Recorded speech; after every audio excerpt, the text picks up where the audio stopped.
आपको मेरा चैनल पसंद है तो प्लीज लाइक करें और नए वीडियो को सबसे पहले आप ही देखें, इसीलिए चैनल को सब्सक्राइब करके घंटी को जरूर दबाएं। चलिए, नमस्कार आप सभी को आपके ही अपने प्यारे से YouTube चैनल VR एजुकेशन के ऊपर में आप सबों का बहुत बहुत स्वागत है। और आप लोगों का जोरों शोरों से एस्टेट की तैयारी चल रही है और जो भी बच्चे म्यूजिक से एस्टेट का एग्जाम देने वाले हैं उनके लिए VR एजुकेशन जो है वो 25 से 30 क्वेश्चन का एक रैपिड रिवीजन वाला सीरीज लेकर के आया है, जो एकदम एस्टेट के सिलेबस के अकॉर्डिंग क्वेश्चन है। और अब तक हम लोग 425 नंबर क्वेश्चन तक देख लिए हैं और आज का जो सीरीज है वो आपका 17वां सीरीज है और हम लोग 426 नंबर प्रश्नों से देखेंगे आगे, है ना। तो चलिए, आज का प्रश्न आपके सामने है कि उस्ताद अलाउद्दीन खां का जन्म हुआ, बताएंगे कि कहां हुआ। तो उस्ताद अलाउद्दीन खां के जन्म की बात कर ले तो इनका जो जन्म है वो कहां होता है, शिवहर में, है ना। चलिए, ये ऑप्शन सही है। अगले प्रश्न की बात कर लेंगे। अगला प्रश्न जो है वो बताएंगे। प्रश्न है, याद पिया की आय तथा आए न बालम का करूं सजनी, आए न बालम बालम का करूं सजनी, ये आपका एक ठुमरिया है ना। और बताएंगे कि ये प्रसिद्ध ठुमरिया किस संगीतज्ञ की है, ठीक है। तो ये आपके जो हो जाएंगे, याद पिया की आए और आए न बालम क्या करूं, ये जो आपके ठुमरिया है ये बड़े गुलाम अली साहब के हैं। तो ये आपका 427 का सी ऑप्शन सही हो जाएगा। अगले प्रश्न के ऊपर में बात कर ले तो अगला प्रश्न ये रहा आपके लिए, उस्ताद अलाउद्दीन खां ने गायन किससे सीखा। बताएंगे उस्ताद अलाउद्दीन खां जो है वो गायन किससे सीखे थे। तो वो सीखे थे आपके इसमें से गोपाल कृष्ण भट्टाचार्य जी से, यानी ए ऑप्शन सही हो जाएगा, है ना। अगले सवाल के तरफ बढ़ते हैं। तो अगला सवाल है, उस्ताद अलाउद्दीन खां किस वाद या वादन के लिए प्रसिद्ध हुए, ये बताएंगे आप लोग कि उस्ताद अलाउद्दीन खां जो है वो कौन सा वाद्य यंत्र बजाते थे, ये वादन करते थे। तो वो करते थे, आपको बता दे तो वो उनको सितार की तो भाई जानकारी थी ही, साथ साथ उनको सुरबहार की भी जानकारी थी और सरोद भी। तो किनका वादन करते थे, तो इनमें से सभी का वादन करते थे। तो यहाँ पे आपका एक से अधिक भी हो जाएगा और ये सभी भी हो जाएगा। यहाँ पे ऐसे 5 ऑप्शन आपके नहीं रहेंगे, बस 4 ऑप्शन आपके स्टेट में रहेंगे। तो एक से अधिक आपका सही हो जाएगा, चूंकि इनमें से सभी का ज्ञान वो रखते थे और सभी का वादन भी किया करते थे, है ना। तो 430 नंबर प्रश्न के तरफ हम बढ़ते हैं फटाफट से। 430 नंबर प्रश्न ये रहा आपके सामने। 430 नंबर प्रश्न बताएंगे कि किस वर्ष पंडित ओमकार नाथ ठाकुर को संगीत मार्तंड की उपाधि से विभूषित किया गया। बताएंगे कि ओमकार नाथ ठाकुर को संगीत मार्तंड ये आपका एक उनको उपाधि मिला है और इस उपाधि से कब विभूषित किया गया ये आपको बताने हैं। तो अगर बात कर लेंगे तो 1930 ईस्वी में संगीत मार्तंड से इन्हें उपाधित की गई है। और आप पढ़े थे, आपको शॉर्ट नोट में दिए गए थे कि 1933 में जो है इसे संगीत सम्राट के नाम से भी बुलाया गया, है ना। तो संगीत सम्राट की जो उपाधि है वो 1933 में, संगीत मार्तंड की उपाधि 1930 में। दोनों बातें याद रखेंगे। यहाँ फिलहाल के लिए ये ऑप्शन सही है। अगले सवाल आपका ये है, बड़े गुलाम अली खां के पिता का नाम क्या था। बताएंगे कि बड़े गुलाम अली खां के जो पिता है उनका नाम क्या है। तो बड़े गुलाम अली खां के पिता का नाम हो जाएगा उस्ताद काले खां। ये घराना से एक अच्छा प्रश्न है, इस तरह के प्रश्न आपके एग्जाम में पूछे जाएंगे। अगले सवाल, निम्न में से किस संगीतज्ञ को अफ्तावे मौसीकी की उपाधि दी गई है। तो अफ्तावे मौसीकी की जो उपाधि है वो उस्ताद फयाज खान को दी गई है, आगरा घराने के। अगर प्रश्नों को बात करेंगे, अगले प्रश्न है आपका, काली शेरवानी और सफेद सफा किस संगीतज्ञ की पहचान थे। तो काली शेरवानी और सफेद सफा जो है वो आपके पहचान थे। फटाफट से आप सोचिए, कोई और नहीं, वही ध्रुपद घराने के आगरा घराने के ध्रुपद गवैया उस्ताद फयाज खान जी ही हो जाएंगे। तो 433 का बी ऑप्शन सही है। अगले सवाल, दक्षिण में सुध रे को किस नाम से जानते हैं। सुध रे और ध को किस नाम से जानते हैं। तो दक्षिण में सुध रे को जो है और ध को जो है वो पूर्व का ग और नी कहा जाता है। तो यहाँ पे सही जवाब सी ऑप्शन हो जाएगा। अगले सवाल, सभी मूर्छनाओं की कुल कितनी ताने होती हैं। तो मूर्छनाओं की ताने जो है वो आपके कितने हो जाएंगे ये बताने हैं। तो कुल जो ताने हो जाएंगे आपके 84 ताने हो जाएंगे, है ना। कितने ताने होंगे? 84 हो जाएंगे। अगले सवाल की तरफ बढ़ते हैं। तो अगला सवाल 436 नंबर सवाल ये है। सवाल ये है आपके कि षड्ज ग्राम की कुल कितनी ताने हैं? आपको षड्ज ग्राम से ताने दी गई हैं, बताने हैं कि षड्ज ग्राम में कुल कितनी ताने हो जाएगी। ऑप्शन यहाँ पे जो सही हो जाएगा सर वो हो जाएगा ए ऑप्शन सही हो जाएगा, 49 हो जाएंगे, है ना।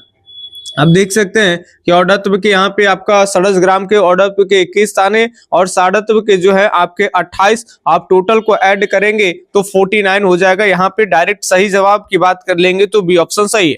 अगले सवाल देखेंगे तो एक निश्चित श्रुत्यांतर पर स्थित 7 स्वरों का समूह कहलाता है, क्या कहलाता है? तो एक निश्चित श्रुत्यांतर पे 7 जो स्वरों का समूह है उसे कहते हैं हम लोग ग्राम, यानी बी ऑप्शन सही हो जाएगा। 337 नंबर प्रश्न का बी ऑप्शन सही है। अगले सवाल, सभी मूर्छनाओं की कुल कितने तान है? एक रिपीट क्वेश्चन, तो इसको आप अब तो ठीक कर देंगे। कुल आपके 84 ताने हैं, ठीक है। अगले सवाल 339 नंबर सवाल है। ध्वनि उत्पन्न होने के बाद उसका बहुत देर तक बने रहना क्या कहलाता है भाई? तो बहुत देर तक जो बने रहता है उसे कहते हैं अनुरणन, ठीक है। ओके, तो ये सी ऑप्शन सही हो जाएगा। श्रुति की कितनी जातियां हैं ये बताएं आप हमें। तो श्रुति की आप सब जानते हो कि 5 जातियां हैं, है ना। श्रुतियों की कितनी जातियां हैं? 5 जातियां हैं, सब पढ़े हो। करुणा, दीप्ता, ये सब वाला, मृदु, मध्या, है ना। अगले सवाल आपका संगीत पारिजात पुस्तक में रे ध को किस नाम से जानते हैं? रिपीट इसलिए ताकि अगर पहले गलत हुआ है तो अब आप इसको ठीक कर ले। इसे पूर्व का ग और इसे नी के नाम से जानते हैं। 441 नंबर प्रश्न हो गया और हम बढ़ते हैं 442 नंबर प्रश्नों के ऊपर में।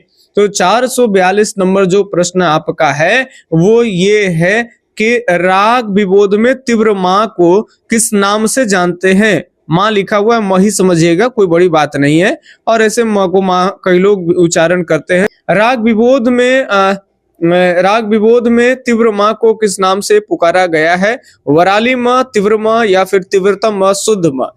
तो आपके राग विबोध में तीव्र माँ को किस नाम से भाई पुकारा गया है? सोचने दीजिए थोड़ा हमें भी।